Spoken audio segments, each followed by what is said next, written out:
கன்னியாகுமரி மாவட்டம் மலையும் கடல் சார்ந்த பகுதியாகும். இந்த பகுதியில் மாண்புமிகு முதலமைச்சர் அவர்கள் மகளிருக்கான பேருந்தை விட்டது மலைவாழ் மக்களுக்கு மிகவும் பயனுள்ளதாக இருக்கிறது. விளவங்கோடு தொகுதியின் மலைவாழ் மக்களும் சார்பாக மாண்புமிகு முதலமைச்சருக்கு என்னுடைய நன்றியை தெரிவித்துக் கொள்கிறேன். குறைந்த விலை, நிறைந்த தரம், தங்கள் தேவைகள் அனைத்தும் ஒரே இடத்தில். ஜெயச்சந்திரன். அதே போல அமைச்சர் சொன்னது போல அந்த பஸ் முன்னால கிராமங்களுக்கு சென்று கொண்டிருந்தது. அதாவது ஆளுவேளை, பழங்காடி இந்த இடங்களுக்கெல்லாம் சென்ற பஸ் கழிந்த 4 வருடங்களாக கிராமங்களுக்கு செல்லாமல் டவுன் பிளேசஸ்க்கு மட்டும் அது போய்கொண்டிருக்குது. பழையது. அதனால என்ன ஆகுதுன்னா பேசஞ்சர்ஸ் கிட்டத்தட்ட 4 மணி நேரத்து வரைக்கும் வெயிட் பண்ண வேண்டியதுக்கு அடுத்த பேருந்து வர்றதுக்காக. அதனால 86 பியும் 86 ஈயும் பழைய வழித்தடத்துல முன்னால மாதிரி கிராமங்களுக்கு ஞாராமலை,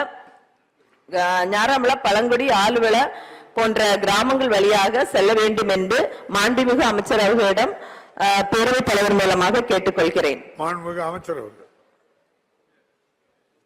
மாண்புமிகு பேரவைத் தலைவர் அவர்களே, மாண்புமிகு உறுப்பினர் அவர்களே சொல்கிறார்கள் 4 வருடத்திற்கு முன்பாக இயங்கி வந்தது நிறுத்தப்பட்டது என்பது. 4 வருடத்திற்கு முன்பு நிறுத்தப்பட்டிருக்கிறது. அதிமுக ஆட்சி காலத்தில் நிறுத்தப்பட்டிருக்கிறது. அப்பொழுது பெரும்பாலான கிராமப்புறங்களுக்கு செல்கின்ற வழித்தடங்கள் எல்லாம் எடுத்து நகர்ப்புற பாதையில விட்டார்கள். அவர்கள் வசூலை மாத்திரம் கணக்கு செய்து அது மாதிரி விட்டிருக்கிறார்கள். இப்பொழுது நீங்கள் அரசினுடைய கவனத்தில் கொண்டு வந்திருக்கிறீர்கள். அது குறித்து ஆய்வு செய்து அந்த கிராமங்களுக்கு இயக்குவதற்கு நடவடிக்கை எடுக்கப்படும். மாண்புமிகு உறுப்பினர் தாரகை கற்பன். மாண்புமிகு அமைச்சர் அவர்களுக்கு நன்றி. அதுபோல 311 என்ற பேருந்து மார்த்தாண்டம் 100ஆம் மைல் வரை இயங்கிக் கொண்டிருந்தது. இந்த பேருந்தானது ஆறுகாணி வரை தற்போது இயங்கிக் கொண்டிருக்கிறது. இதனால் 100ஆம் மைலில் வாழ்கின்ற மலைவாழ் மக்களுக்கு அவங்களோட இடத்துக்கு போக முடியாம மிகவும் சிரமப்படுகிறார்கள். அவர்களுக்கும் அந்த பேருந்தை பழையது போல 100ஆம் மைல் வரை இயக்குவதற்காக கேட்டுக்கொள்கிறேன்.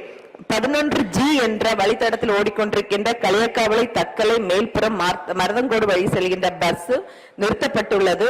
அதையும் மீண்டும் பேருந்து பழையது போல இயங்குவதற்கான வழி செய்ய வேண்டும் என்று கேட்டுக்கொள்கிறேன். அதே மாதிரி ஆறுகாணியிலிருந்து சென்னைக்கு, ஏன்னா டெய்லி சென்னையில இருந்து ஆட்கள் வந்துட்டு இருக்கிறாங்க. ஆறுகாணியில இருந்து அது நாகர்கோவிலுக்கு வரணும்னாலே கிட்டத்தட்ட ஒரு 4 hours கிட்ட ஆகுது. அது ஒரு மலை சார்ந்த பகுதி. அப்ப இங்க வர டைம் மக்களுக்கு ரொம்ப சிரமமா இருக்கு. அங்கிருந்து டெய்லி படிக்கிறதுக்காகவும் வேலை வாய்ப்புக்கும் தேடி மக்கள் நிறைய இங்க சென்னைக்கு வரனால ஒரு பஸ் பேருந்து அங்கே ஆறுகாணியிலிருந்து சென்னைக்கு பேருந்து விடப்படுமா என்று மாண்புமிகு பேரவைத் தலைவர் மூலமாக அமைச்சரிடம் கேட்டுக்கொள்கிறேன். கன்னியாகுமரி மாவட்டத்துக்கு எல்லா ஊருக்கும் பஸ் கேட்டாச்சு. மாண்புமிகு அமைச்சர் அவர்கள். கன்னியாகுமரியை பொறுத்தவரை மாண்புமிகு பேரவைத் தலைவர்களே, கன்னியாகுமரி மாவட்டத்தை பொறுத்தவரை பெரும்பாலும் நகர்ப்புற பகுதியாக இருப்பதால் பெரும்பாலான பேருந்துகள் எல்லா பகுதிகளுக்கும் இயக்கப்படுகிறது. ஒரு சில குறிப்பிட்ட பகுதிகளுக்கு இயக்காமல் இருந்தால் அது குறித்து எழுத்துப்பூர்வமாக தருமாறு கேட்டுக்கொள்கிறேன். மாண்புமிகு உறுப்பினர் காந்தி அவர்கள் கூட வட்டவிளை என்ற ஒரு பகுதிக்கு இன்னும் பேருந்து விட வேண்டும் என்று அன்றைக்கு சொல்லியிருக்கிறார். நான் துறை சார்ந்த அதிகாரிகளை இது குறித்து ஆய்வு செய்ய சொல்கிறேன். எனவே மாண்புமிகு உறுப்பினர் அதை எழுத்துப்பூர்வமாக தருமாறு கேட்டுக்கொள்கிறேன். அதேபோல் ஆறுகாணி என்ற பகுதியை குறிப்பிட்டு சொன்னீர்கள். நாகர்கோயில் செல்வது வரை வருகின்ற, சென்னையிலிருந்து நாகர்கோயில் வரை வருகின்ற பேருந்தை நீட்டித்தால் அவர்களுக்கு பயனாக இருக்குமா என்று துறை சார்ந்த ஆய்வு செய்ய கேட்டுக்கொள்கிறேன். குறைந்த விலை, நிறைந்த தரம், தங்கள் தேவைகள் அனைத்தும் ஒரே இடத்தில். ஜெயச்சந்திரன்.